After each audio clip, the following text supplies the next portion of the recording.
Other important features of Modi doctrine.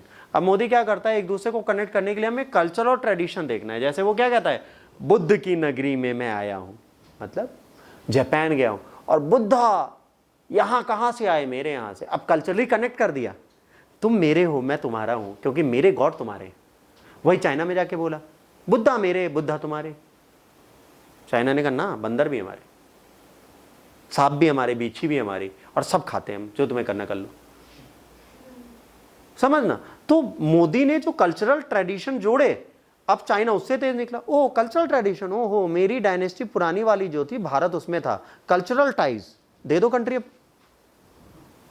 समझिए क्या है, कल्चरल टाइज को भी एक लिमिट तक आपको बनाना है। तो नरेंद्र मोदी साहब कल्चरल टाइज बनाने लगे। इन्होंने क्या कहा, इन्होंने कहा PM Modi visited the cultural site of Japan, फिर चाइना, फिर मंगोलिया, फिर श्रीलंका एंड बांग्लादेश। वहां पे जितनी कल्चरल टाइज थे, जितने कल्चरल प्लेसेस थे, कितनी कल्चरल साइट्स थी, सब पे गए। और इंडिया में भी क्या हुआ, हम कहां गए थे, वुहान समिट में, वहां का कल्चर देखने। और हमने इनको कहां बुलाया, मामलापुरम में, उससे पहले गुजरात में, कि आओ देखो हमारे देश का कल्चर। इन्होंने गलती क्या की, इनको बुलाना चाहिए विक्रमशिला बोध गया, कहते ये देखो यहां बुद्धा पैदा हुए थे, कितने शांत स्वभाव के थे, और तुम देखो अपने आप को चाइना बनते हो, ऐसे समझाना चाहिए। वहां मोदी मान गया, ठीक है। कल्चरल टाइज की कोशिश की। बांग्लादेश का where ancient civilisation connection between the India and those countries are still visible. वहां गए जहां पे प्राचीन काल की उस सभ्यता की चीजें उस देश को इस देश से जोड़ने के लिए आज भी एक लिंक दिखाती हैं। अब वो यहाँ बताएंगे, ओहो ये जो तुम्हारी सिविलाइजेशन है, ऐसी मेरे यहाँ भी सिंधु घाटी सिविलाइजेशन थी, तुम्हारे यहाँ तो कच्ची मिट्टी के घर है, मेरे यहाँ तो पक्की मिट्टी के थे, तो सुपीरियर कौन हुआ, ऐसे मोदी समझाते थे। और तुम्हारा और मेरा ट्रेड रिलेशन था तब भी, आज भी है, पर तब जमीन की लड़ाई नहीं थी, वो बंद कर दो यार, ऐसे मोदी समझाते थे। बट ये लोग समझे नहीं। इनको क्या लगा, इनको लगा नरेंद्र मोदी जो है बेवकूफ हैं, ये दूसरे नेहरू हैं। ये गलतफहमी फॉरेन में फैली कि नरेंद्र मोदी कमजोर व्यक्ति हैं, ये कल्चरल सपोर्ट ले रहे हैं। बट इन्होंने पहले बोल दिया कि मैं सिक्योरिटी पे पहले काम करूंगा, इकोनॉमी पे पहले काम करूंगा, मेरी आर्थिक और सुरक्षात्मक दृष्टिकोण को अलग रख दो, फिर आओ मैं कितना हृदय से नरम हूं। मेरी गर्मी बाद में देखना, पहले नरमी देखो। तो ये नरमी से बात कर रहे हैं, और नरमी की बात लोगों को समझ नहीं आ रही, ठीक। इसके बाद इन्होंने क्या कहा, इन्होंने वैल्यू शेयर की, ट्रेडिशन, हेरिटेज, इन सबको मिला के देखा कि भाई बुद्ध भी शांति दूत थे, मैं भी शांति दूत। अब ये भूल गए कि ये जवाहरलाल नेहरू नहीं है, ये अशोक हैं। पीछे एक और पत्र लिख के लाए, वो किसी ने पढ़ा नहीं, समस्या यहाँ थी। इसके बाद a rare display of the India's soft power diplomacy was visible when the entire world along with the United Nations celebrated International Yoga Day on 21st June। अब ये जो ट्रेडिशन था, ये मोदी साहब जब लेके गए, ये सबसे ज्यादा विजिबल कब हुआ, जब मोदी जी के एफर्ट से पूरे विश्व ने इंटरनेशनल योगा डे को एक्सेप्टेंस दे दी। इंडिया का ट्रेडिशन उन्होंने कहा बुद्ध में भी है, आप में भी है, हम में भी है। आज विश्व पूरा सनातन धर्म का एक चीज बनाता है जिसको बोलते हैं योगा।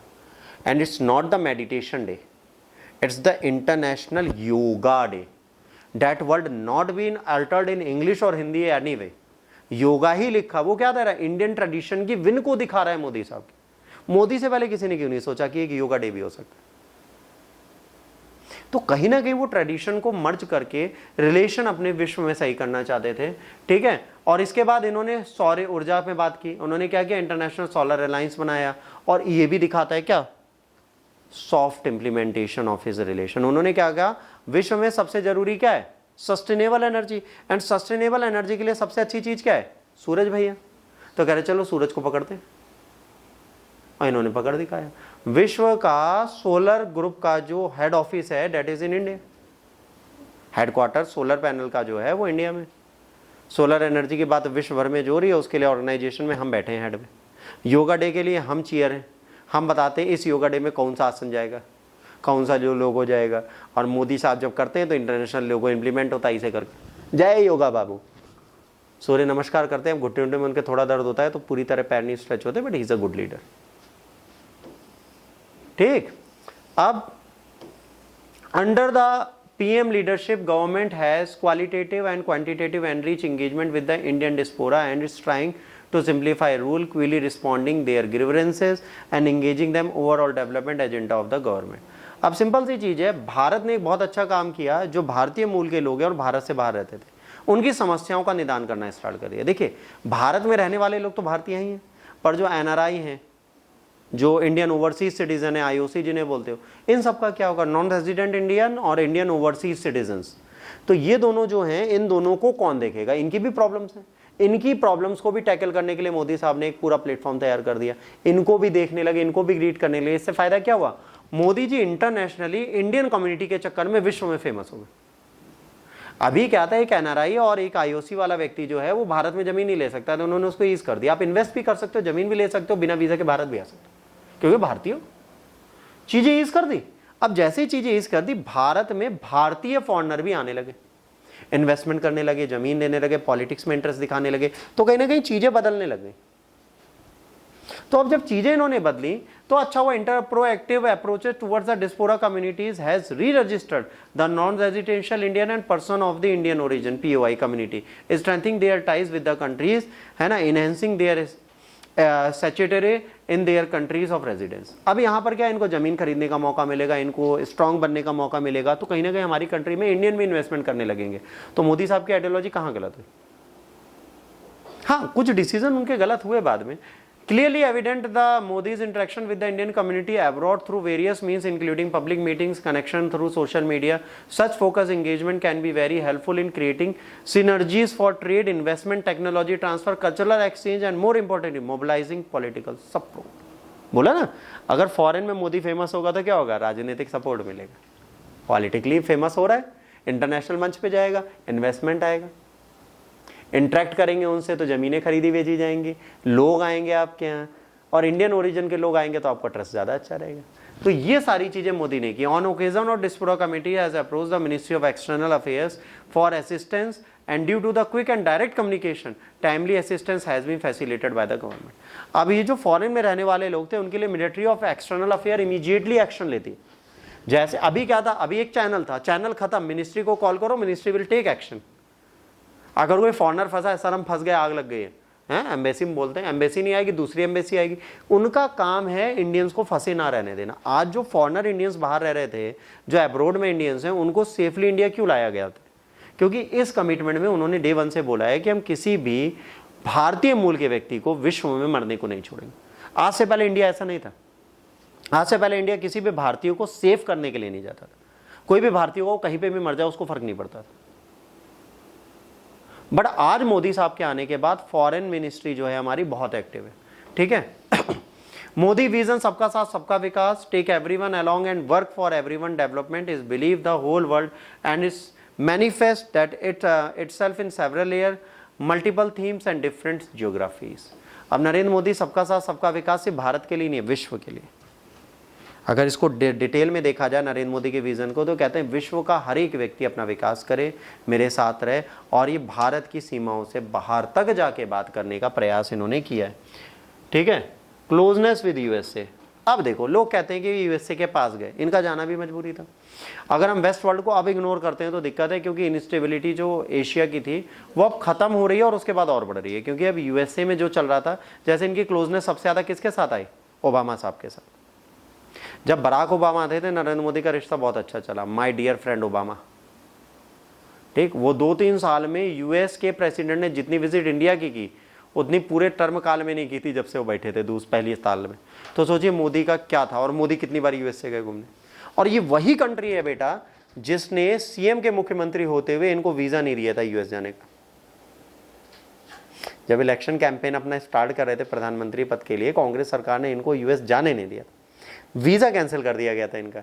इनको गुजरात की ग्लोबल इन्वेस्टर समिट को अनाउंस करना था न्यूयॉर्क में जाके। इन्होंने यहाँ से ऑनलाइन कॉन्फ्रेंसिंग के जरिए अपनी बात छोड़ी थी और इन्वेस्टमेंट गुजरात में ले आए थे यूएसए से।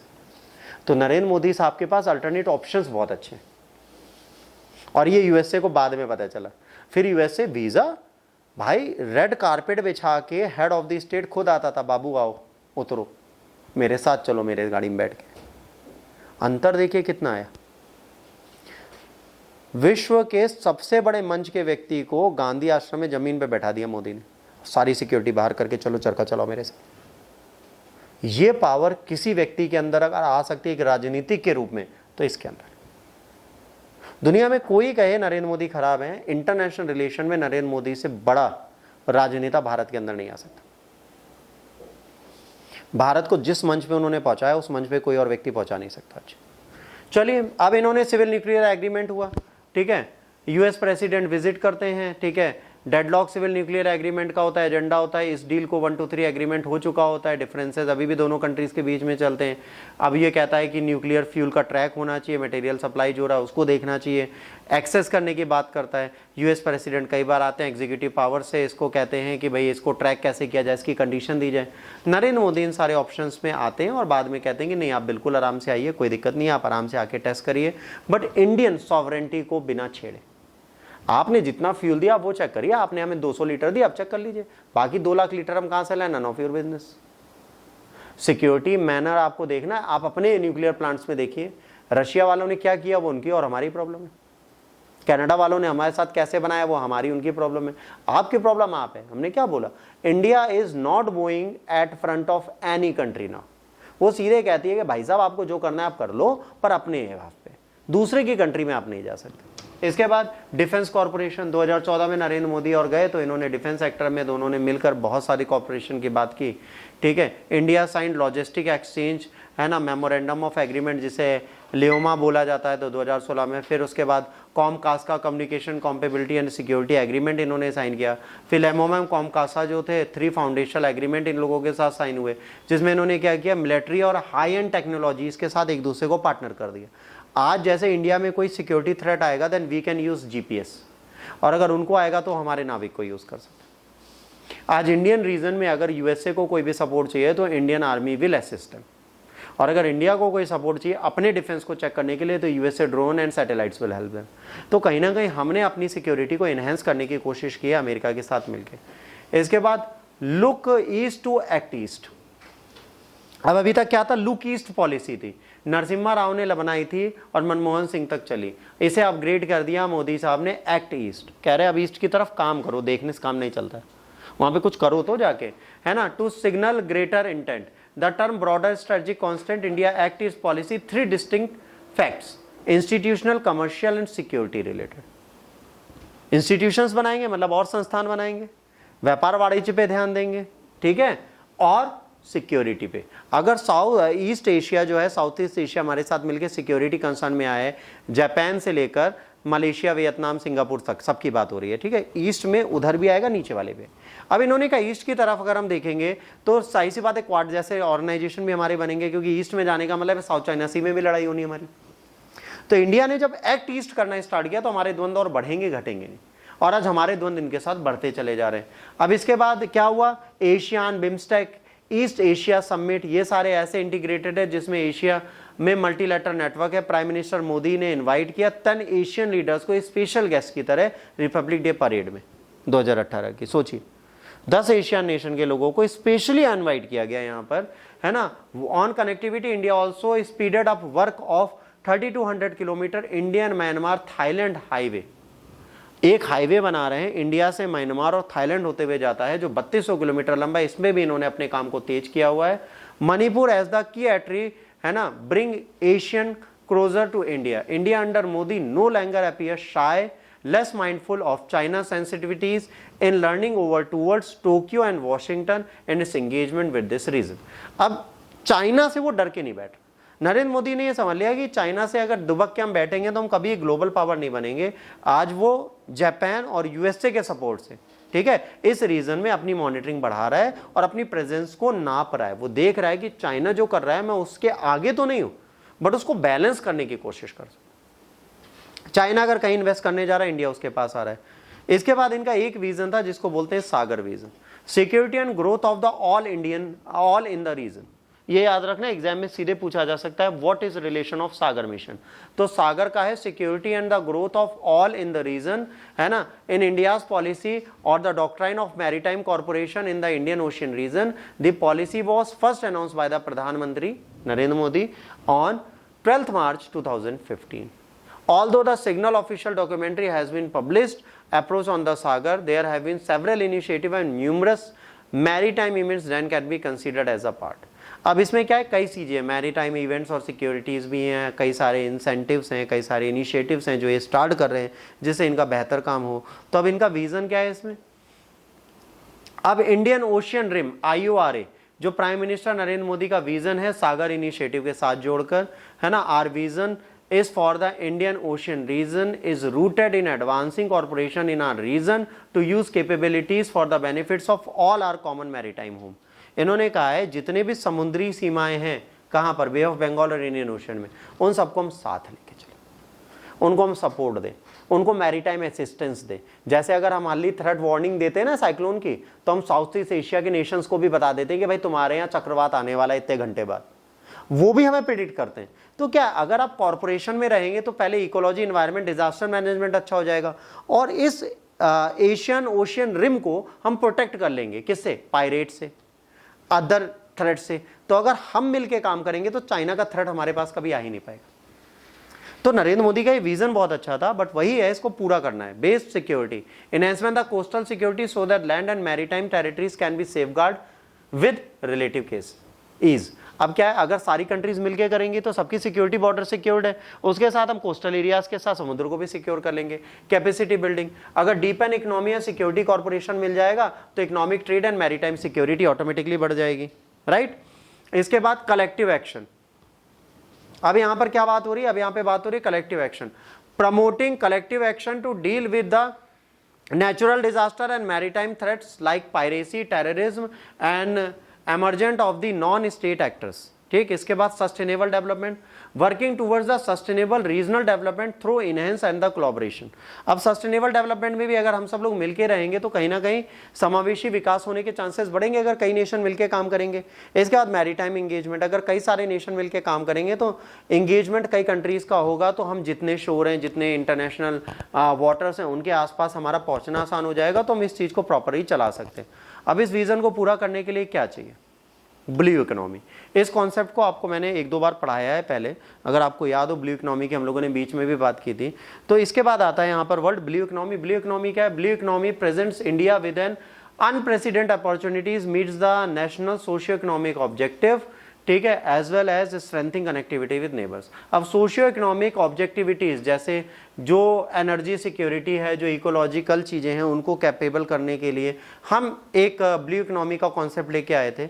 Ocean provide sustainable portion of global population, है ना, food and livelihood and transportation of 80% of the global trade. अब देखिए ये क्या करता है, आसपास जितने लोग रहते हैं उनको खाना प्रोवाइड कराता है, उनको आजीविका प्रोवाइड कराता है समुद्र, और विश्व का जितना ट्रेड होता है उसका 80% समुद्र से होता है ना। Seabed currently provide 32% of the global supply of the hydrocarbon. जो सीबेड है वो क्या करती है, हाइड्रोकार्बन की सप्लाई 32% देती है। विद एक्सप्लोरेशन एक्सपेंडिंग, आने वाले टाइम पे ये और बढ़ेगा। अब इसके साथ the sea also offers vast potential of renewable blue energy production from wind, wave, tidal, thermal and biomass source.